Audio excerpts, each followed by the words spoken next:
Hey everybody, so I'm Campbell Watson.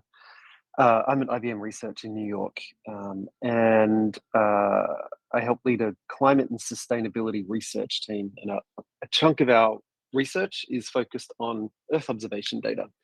And what you're seeing here are two AI foundation models that we've been working on in collaboration with NASA for the last couple of years. One is focused on Earth observation data, and the other is focused on weather and climate data. And so today I'll just talk a little bit more about the one on the left, which is Earth observation data, because of the audience we have here today.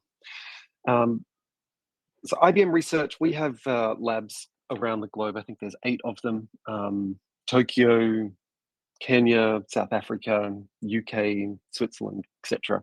Obviously, I'm in New York, and you know a huge amount of the work that's happening in research is focused on AI.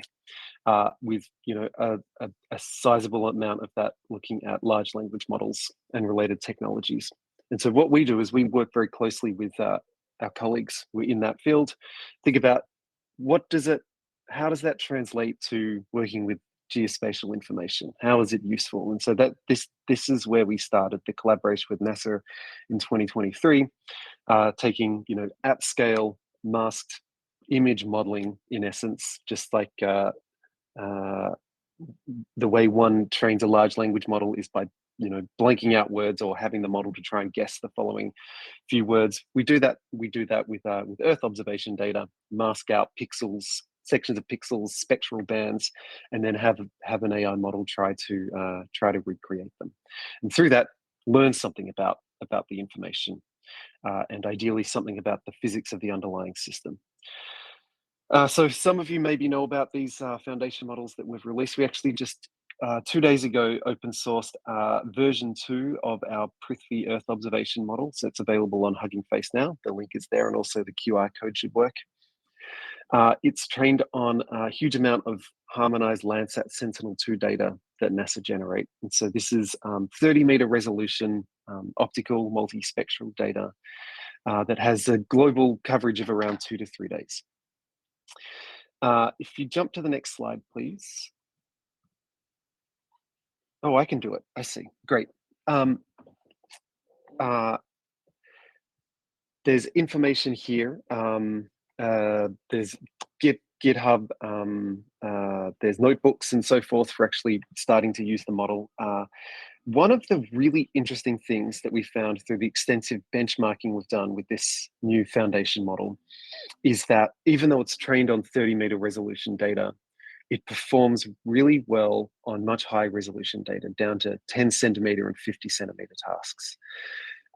We use the benchmarking framework called GeoBench, which we're actually about to release with some collaborators, GeoBench version 2. I'll talk about that in a moment, which has a range of tasks, everything from detecting floods or burn scars to identifying cattle in a field, or doing change detection.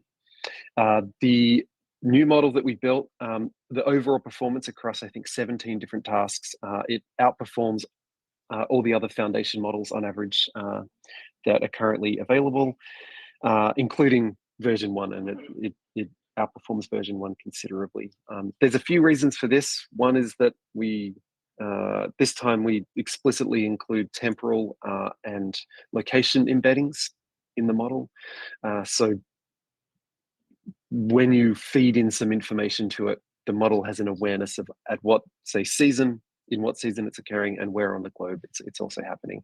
It seems like an intuitive thing to include, but a lot of the early large AI foundation models for Earth observations didn't include this, in part because it's a relatively complex thing to include. Next, I think I can do it. There we go. All right. So IBM is also part of this organization called the AI Alliance, along with Meta and a few other organizations. And as part of this, we have a climate and sustainability working group. And so this again is open source, and everything that I show you here today will, is open source.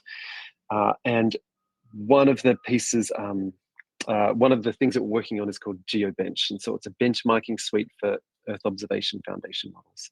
Version 1 exists; it's widely used. Version 2 will be releasing in the coming months. There'll be a leaderboard on Hugging Face and there'll be a huge number of AI models that are part of it, and you can also upload your own. There's, I think I said before, about 17 different tasks, and we're also setting up a dedicated track for vision language models, which brings me to the second project we have as part of the AI Alliance that we do with MBZ UAI in the Middle East. It's this model called EarthDial. So this is a paper that's now under review in CVPR, and so the preprint will be released soon once we get those revisions back. And it's, well, like I said, so it's vision and language together. And so one of the questions I have for the audience today is how they envisage large language models being useful for working with geospatial data. I think there's some conceptually straightforward ways, such as just being interactive with geospatial data. Find me, count how many houses there are within this polygon, and then it does something like that. But what are some of the more complex or unexpected tasks that you might imagine having text modality along with, say, satellite imagery or vector data as particularly useful?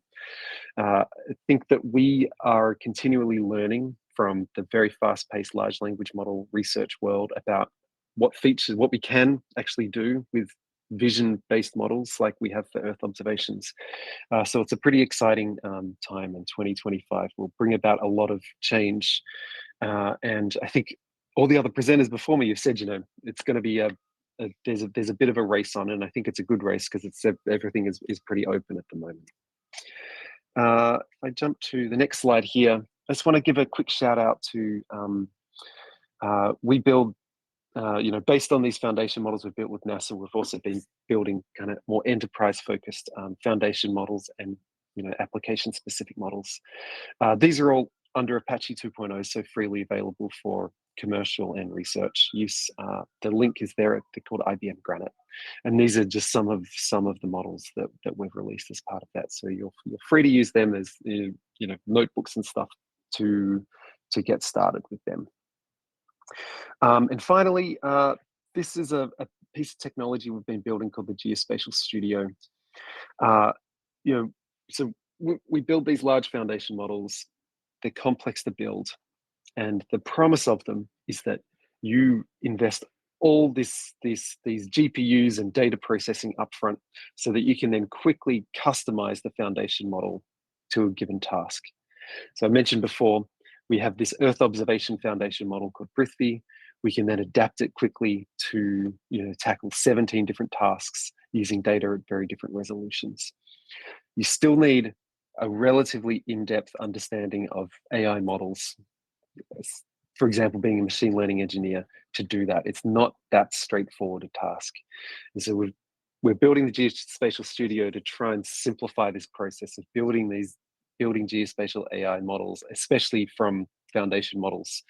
And so there's a UI component to it. There's also notebooks, which is the way that me and most of the team interact with it. But this is something that'll be coming in the next few months as well. So I can leave it at that, and look forward to the discussion.